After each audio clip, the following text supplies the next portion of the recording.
Well, Neil, from here, still doing it out there. So I guess, just how's the emotions after this win? It's not like you haven't won before. You just have the most in the division. But how does this win kind of stack considering, where you're at in your career? Man, it feels great. I mean, to come here and get done in Philadelphia in front of my mom for the first time ever, it feels good. It feels good to get that win tonight. This is the first time your mom's seen you fight? Yeah, in over 20 years, the first time. And it happened right here at home. So I was very fortunate to pull that off for her. Does she not like watching you fight? Have you I guess why doesn't she? Well, when I first started fighting, I was all over the place. It was kind of like, hey mom, I'll be in Oklahoma this weekend, have a fight coming up. All right, cool, see you next week. And then 2 weeks later, I'm somewhere else trying to get a fight. So I was just kind of like a nomad, just traveling, trying to get the fights in to get to this point. But this is one of the first times she was actually able to be in attendance and watch from the crowd. Any added pressure knowing you had the most important fan out there? Not too much added pressure, more so just filled with gratitude, just to get the opportunity to go out there and do it. I mean, win, lose, or draw, I know my mom would keep it straight with me, but very fortunate to get the win. And then can you talk to me about that first round? Because it seemed like he had that top control for quite a while, but even DC, he was saying you were doing everything right down there. You were locking up his ankles, you couldn't pass, you were attacking to the body and everything. So when you find yourself down there, obviously you don't want to be there, but I guess how was that first round from the person that had to experience it? Yeah, I mean, at the end of the day, I just had to make sure I was making him work, even though he had a good position. I mean, the biggest thing for me was not getting out of position where he can pick up a submission or cause damage. It was more so just kind of keeping his posture broken, being aware of him posturing up to drop elbows and that kind of thing, and just keeping him working. He was using everything in him to kind of squeeze and hold me down. So I knew if I just kept making him work, that eventually the table would turn. Going into the next round, even Joe Rogan said it looks like Ramiz wore himself out in there. Did you get the sense of that when you kind of locked up with him again in that second round? If it wasn't then, it was going to happen eventually. I mean, I knew, I got up and I was fired up, all right, cool, take the fight to him, don't let him recover kind of thing. So if he didn't wear himself out then, I was about to go wear him out. So either way, it was inevitable that we'll get to that point. And I guess, what do you want next for your career? Because it seems, obviously, you're the guy seems down to fight anybody. But at this point, I think you could be pretty selective of who you want to fight. So who would you like to fight next? For me at this point, I think a quick turnaround to get you back in the ranks would be great. I mean, I was ranked in UFC from 2014 to 2024. Last year, 2025 was the first year ever I wasn't ranked in UFC since being in there. So getting another shot to be back in the rankings would be great, and then reassess from there. Neil, you're here. Congrats. Tied with Charles Oliveira now for second most wins in UFC history at 25. Only Jim Miller ahead at 28. It's incredible, man. Can you catch Jim before it's all said and done? Yeah, and I mean, I think Father Time is working in my favor to be able to catch up to Jim. I mean, the dude's a beast. He can probably fight till 50 if he chooses to. But I think just from durability and timing, I think I might be able to catch that record eventually. Can you ever just step back? I know it's only very fresh here, but there's only 3 people who have ever won 25 fights in the UFC, and you're one of them.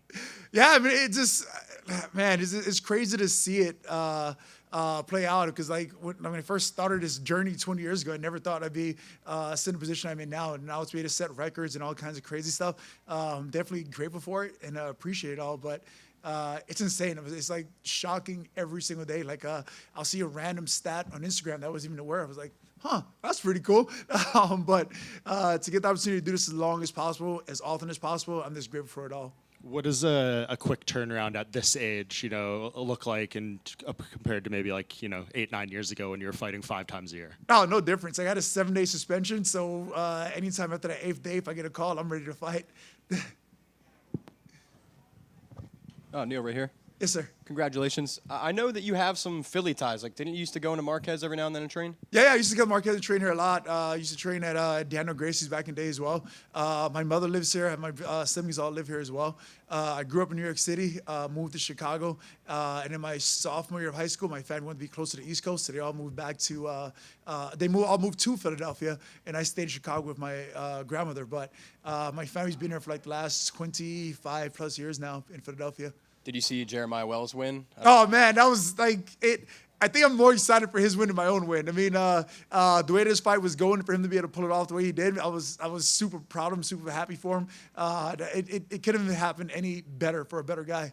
And then you have some experience here. I figure I'll ask. Welterweight division, main event, title on the line. Who do you think takes that one? Man, I might be the only guy going for Garry tonight. I mean, I think he actually has the tools to get it done. I mean, like his range and his fight IQ is up there. So I think he's gonna be able to pull up upsets tonight to actually get the job done. Cool. Neil, back here. Yes, sir. Congrats on the win. I know you're catching up to Jim Miller. Since you're a little bit more active than him, could we see both of your retirement fights tied at the same amount of wins and winner take all? I have no idea what a retirement fight looks like, what numbers behind a retirement fight. So I can't even put a number and say, oh, this could be a retirement fight. I have no idea. Retirement fight's not even on my radar. Like even after training, like most guys get done training and they just kind of throw their gloves on the mat. I refuse to drop my gloves on the mat after training because it's like it symbolizes retirement, so to speak. So I'm holding on to these things as long as possible and going out there fighting as often as possible. And speaking of longevity, you've fought everybody. You've been here so long. And it seems like when you lose the first round against a prospect, it seems like the right idea to bet the house on Neil Magny.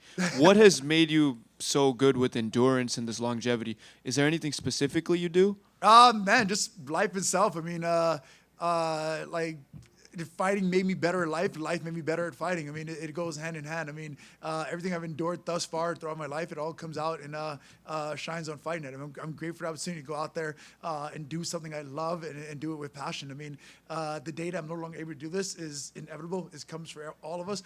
But as often as I'm able to go out there and continue doing this, continue loving it, I'll keep showing up. Congrats on another great win. Thank you.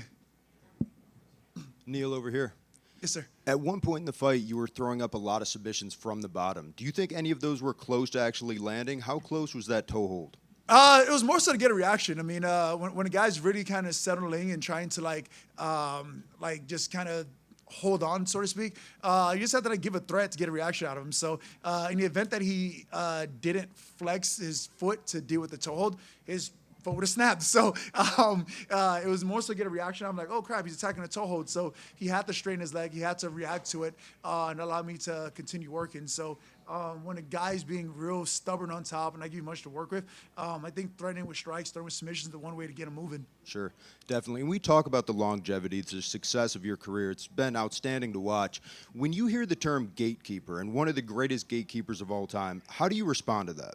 Is far better than the term useless. Like, can you imagine being a useless fighter on the roster? Like, damn, this guy has no place in the division whatsoever. I mean, take it for what it is, though. I mean, I think Roy Jones explains it as like how the term gatekeeper is not necessarily an insult at all. I mean, it just symbolizes somebody that's like been to the top and had that ability to go there, and now someone's trying to get there. I mean, very fortunate to be ranked as high as top 5 in UFC's welterweight division, and here I am over 14 years later, still kicking butt, taking names. So the longer I can do this, the better off I am. I agree. Congrats. Thank you. Oh, no, this gentleman here was. Thank you, Neil. Appreciate that. No problem. Gaff from the main card minute and one more round fights. Sac passe. I'm a Not fellow Boulay, Haitian. let's go. Yes, let's go. That's my guy right there.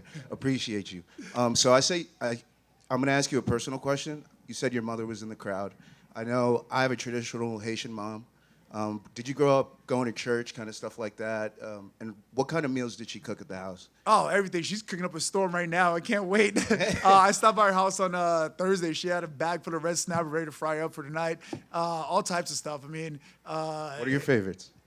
by far, I mean, What about griot, bon lambe, appetit? griot. Like she has a feast cooking up at the house right now, and I can't wait to go to her house and enjoy it tonight. Awesome. And what do you attribute the Haitians in combat sports growing right now? Richardson Hitchens in Zouva boxing. You've won 3 out of your last 4. A lot of success going. What do you attribute that to? Well, I think it's for the guys that paved the way before us. I mean, like, I think Ovin St. Preux was one of the first Haitian MMA athletes to make it to UFC and Great shout out. made it all the way to fighting for a UFC title. So just like being able to see someone achieve something allows you to believe they could achieve it as well. So I'm just grateful for the guys like OSP who came before me, just kind of laid the foundation, even let me know it was something that was possible. And all these guys that are following up, I mean, you got so many young fighters that are coming up from all over the place. I'm just grateful to have played a small part and shown anyone that it was possible. Appreciate you, Neil. This was a long time coming. God bless you, brother. Thank you. Have a good one, sir. Hey, Neil, right here. Congratulations on the win today. Thank you. You train in Colorado, obviously, and we've seen a lot of late fight heroic comebacks from you. How much does training at elevation give you an edge over your opponents in terms of cardio? I think it plays a huge factor, but at the same time, it also plays against me as well. Like, I feel like I don't get going to like the second, third round because of that. I mean, in elevation, I'm training 7-8 rounds a day, so to speak. So there's times that I come down to seat up, I'm like, man, I feel good. So I don't even break a sweat or get going to like that second, third round. So sometimes you come down to fight at sea level. I'm trying to get those first rounds out of the way backstage, just be ready to go. But I think it plays a huge factor for sure.